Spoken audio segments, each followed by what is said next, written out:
λουκουμάδες κάνουμε. Το πρώτο step είναι καλό αλεύρι, καλή συνταγή, αραιό ή σφιχτό ανάλογα που πρέπει να γίνει.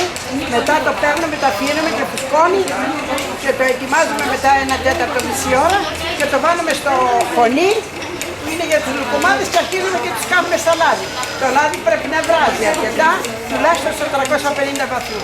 Θα μας βγάλεις εμάσιο. Είναι όλες οι κυρίες και περιμένουν εδώ να με βοηθήσουν να το κάνω. Και πέφτουν. Και αυτό γίνεται.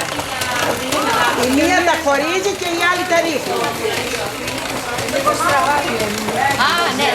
Καθόλου στραβά δεν βγαίνει. Πολύ καλή διάρκεια. Πολύ ωραία. Όλες οι γυναίκες της Φιλοπτώκου θα κάνουμε τώρα για 40 χρόνια. Καλή, εγώ και 40 χρονών δεν είμαι ακόμα. Όλες βοηθάμε. Εγώ είμαι η μαμά σας εδώ πέρα τώρα. Εγώ είμαι 82 χρονών και εγώ είμαι εδώ πέρα. Είχε γενέθλια μας, Θα κατοστεί παιδί μου. Happy birthday, Φελισία. Χρόνια καλά. Ωραία και εσύ Και ευλογημένα. Πού μας βάζετε, στο Facebook. Και στο Facebook. Μπράβο, να μας βρει τα εγγόνια μας. Δεν έχει άλλο.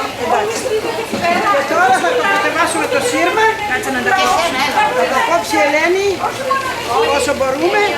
Και όσο είναι θα το βοηθήσουμε να το κόψουμε. Να χωρίσουμε, να μην είναι ένα-ένα χωριστό. Και έγινε. Εντάξει. Και κατεβάζουμε με το σύρμα. Πλακώνοντας το σύρμα γίνεται ένα δεκάλεπτο. Βγαίνει τώρα, κοίτα πως πέφτουν αυτοί στο πάτωμα. Και γίνεται σε αυτό το σημείο. Και τους βγάλουμε και τους βάλουμε στο μέλι και μετά τους βάλουμε σε άλλο σουρωτήρι και μετά τους βάλουμε σε μια λαμαρίνα με σισάμι και σίναμον, κανέλα και μετά τα πουλάμε και μετά παίρνουμε τα λεφτά και τα δίνουμε στις φτωχούς. Μπράβο, Φελισία. Μπράβο σας. Κανένας καλύτερα δεν Μπράβο σας. Πολύ ωραία, μπράβο. Και από εδώ. Τι ήταν και το εξτραωμένο.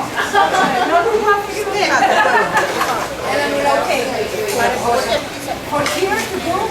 Βλέπετε να κάτε. Όλες οι γυναίκες είναι πρώτοι. Κάθε πέρα. Όλες οι γυναίκες είναι φιλοτόκου.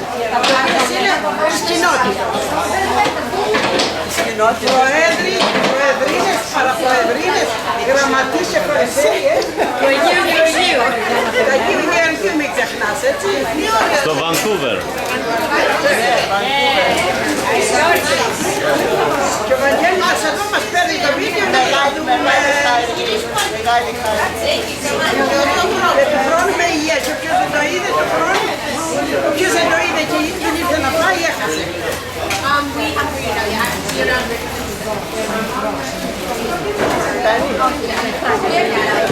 Thank you.